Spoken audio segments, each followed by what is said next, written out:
It is really an odd thing to be there for others and seemingly support others when it's clear that I don't know anything.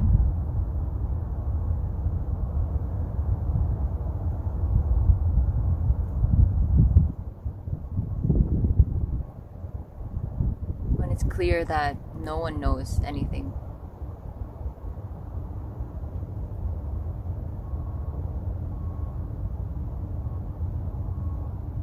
And I can sense that that can be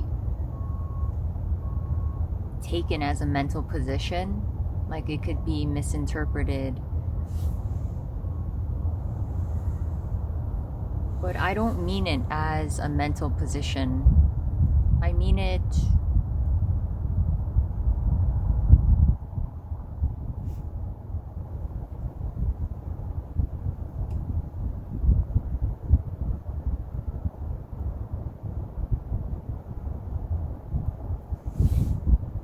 that's just what seems clear. That any intellectual knowing of something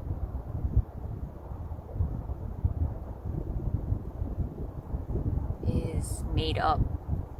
It's an interpretation. It's a story. It's inherently empty of any meaning, like everything.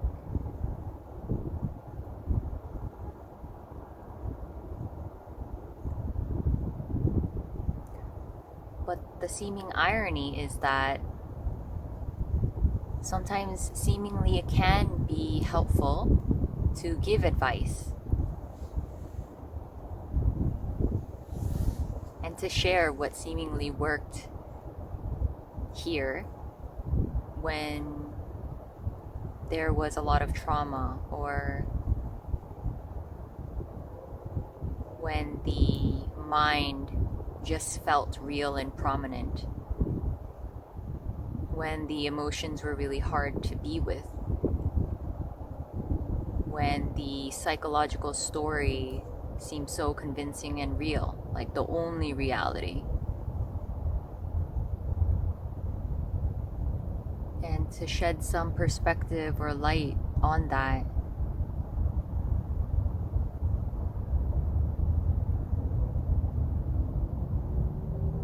potentially could shift something. Who knows?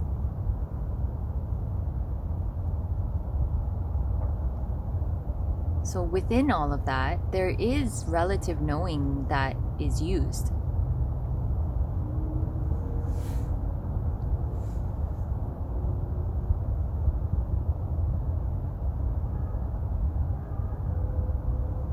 At times, sometimes it did feel like more effort was needed to construct a false reality out of absolutely nothing.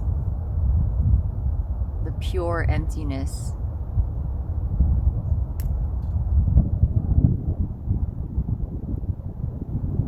That is everything.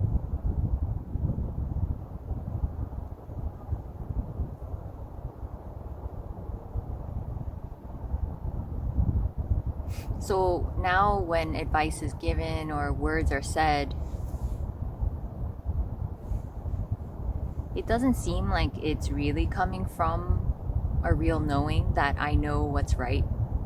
I know what's right for you. I know what's best. Because I don't. And really no one does.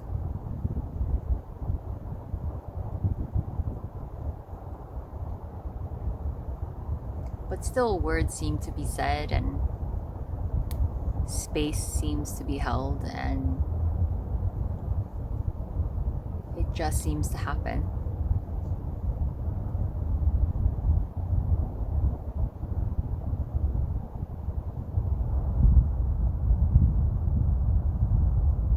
There's not a real sense that I'm doing good.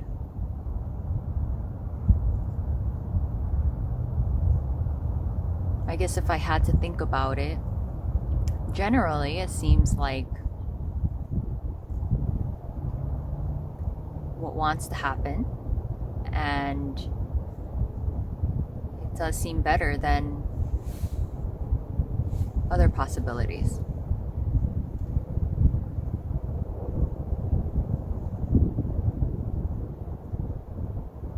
Not that any other possibility is any better or worse than anything else. Somehow it seems to be like the least effortful thing that happens here.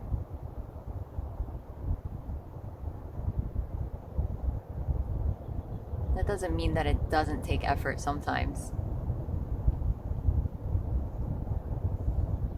Because I mean, the least effortful thing to do is just sit around and do nothing, which I think I would be pretty happy doing that. Who knows? Maybe not for too long. I don't know.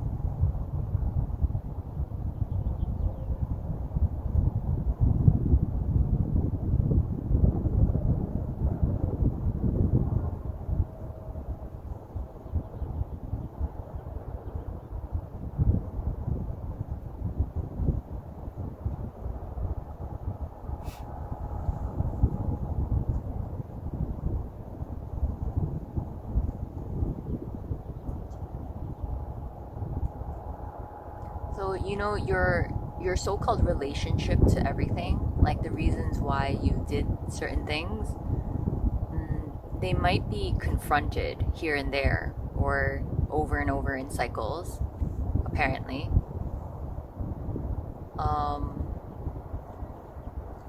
And eventually it does seem like it can mend itself.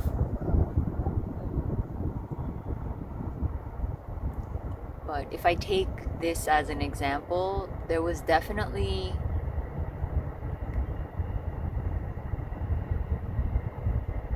a lot of unsureness that came up here and there about whether I could even continue this, because I just don't know. All the meaning and excitement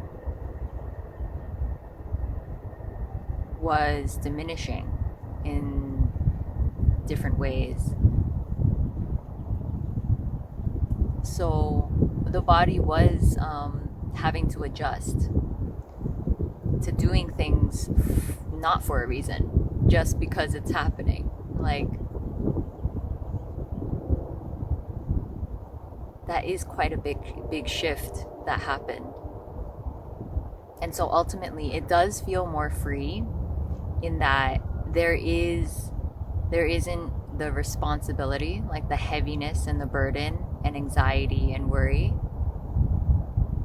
that could surround doing something like this, being of support to people.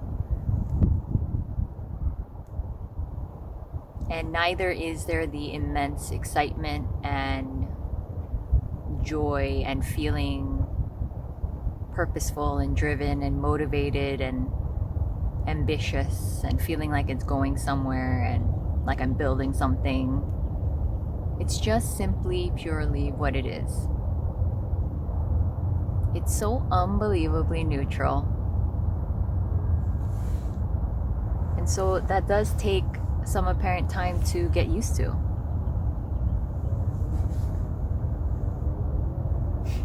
And so, similarly, you could go through a shift like that with every seeming relationship you had. Relationship to money, to food, to the body, to people,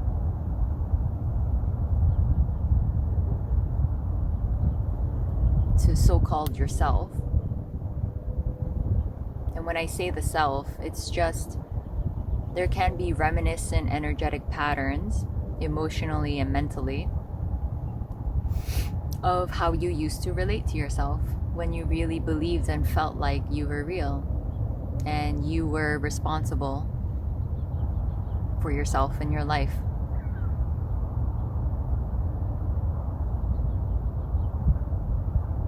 It's quite a beautiful, interesting thing to notice. the appearance of those patterns, the clear seeing of those patterns.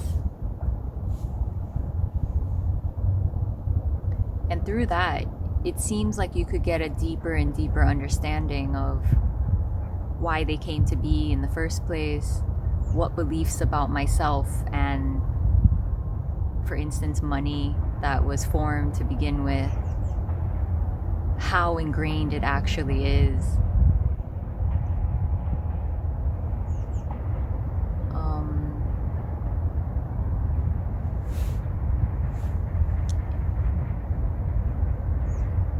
It could both be a very sad thing to see.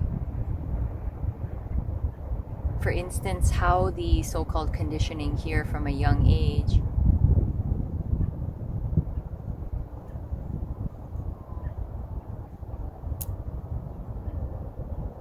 it just is what it is. And I always had the hope and the thought that it could be different and it could change and that it was changing.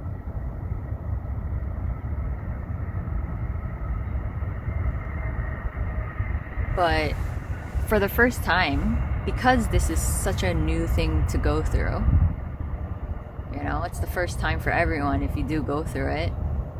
For the first time, I saw, like, wow, I never had any control in how this body was conditioned. And it could be devastating at first, but it could also be a relief. Because what can subsequently fall away from that intense need for change, need for other than this, the need for something other than how it is right now. What can change and fall away is the immense judgment and criticism and blame and shame and guilt and desperate wanting it to be different and punishing oneself and ridiculing oneself, and you know, all of these things can soften because it's so clear that it is what it is. And simultaneously it becomes quite clear what feels right for the body in a way.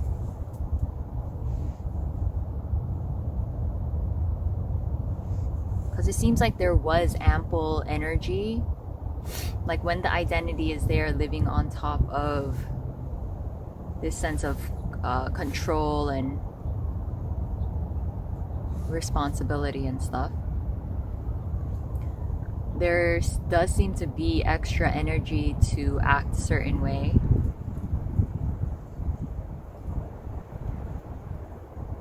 To force the body to be a certain way.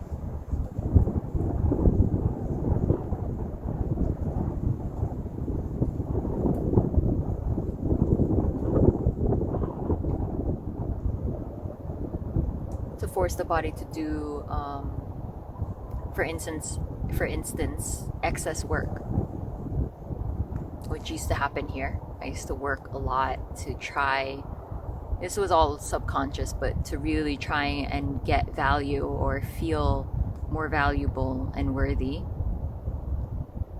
And that pattern attempted to come up here and there.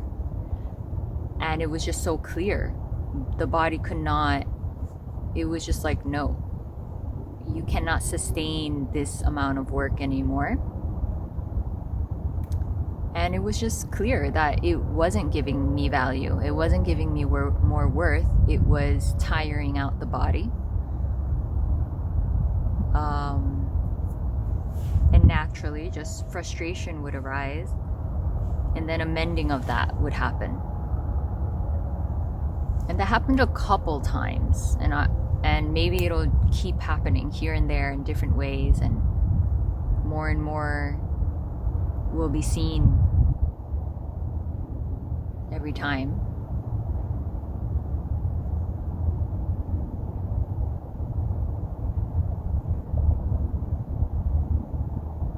So in a way, things do become more clear. It becomes clear what's a no.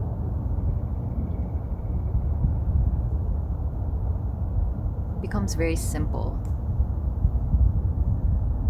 in a way.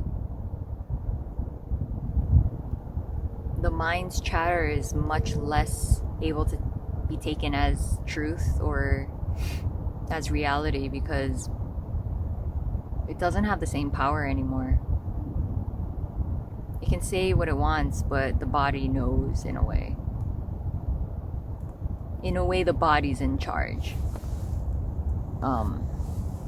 And those are all just words. That's a story to describe something that can't be described at all. Like, I don't go around thinking about this. If I didn't have to verbalize it, then I just wouldn't have language for it, and it would just be what it is.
So I have no idea if I just repeat the same things over and over in these videos.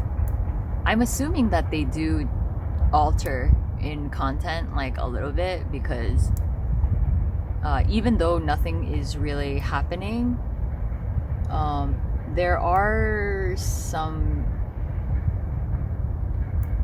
seemingly clear changes in the body just because it's emptying out more and more of like the personal elements, the personal ways of being and stuff. So I'm assuming that it's kind of different, but I don't know. I don't watch my videos back, so I have no idea what I have said.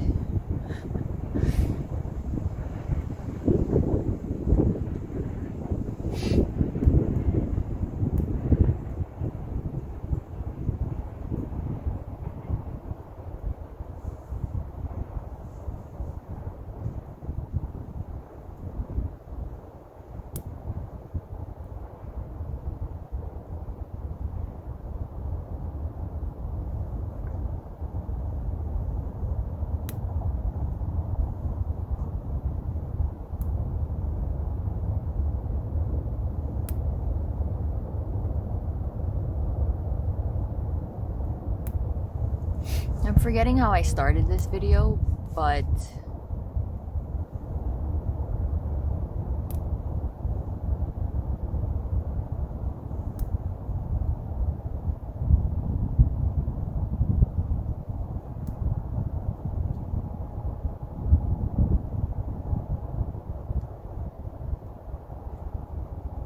so basically it's just really clear, like nothing's actually happening. Anything I say is just a made-up interpretation and story.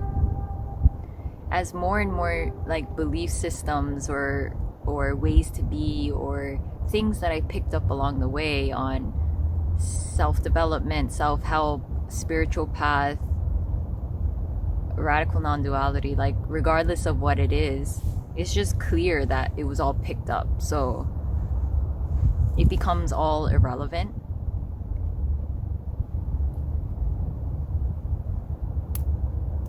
And so it's clear that I don't know anything. Like, no one knows anything. No one is really an authority anywhere. No one is more special anywhere. No one ever had the answer. And neither do you. And I always want to preface that by saying that if you have low self-esteem or there's a tendency there to put yourself down, then just notice that. It's not that I'm saying in the dream,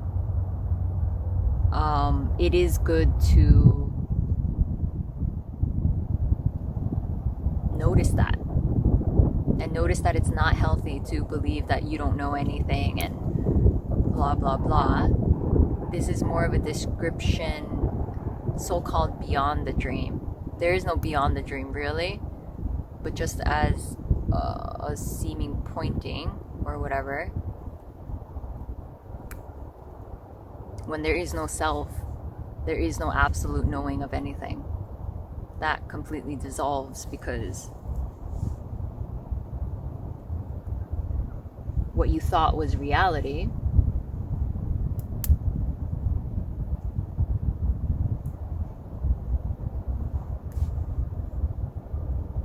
is seen as imagination. Is seen as something that was seemingly on top somehow. There was a projection of my reality onto everything.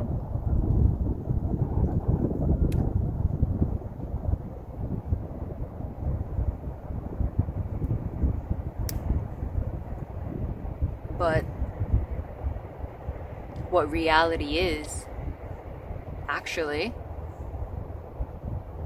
we have no idea. We have no clue. Absolutely no clue.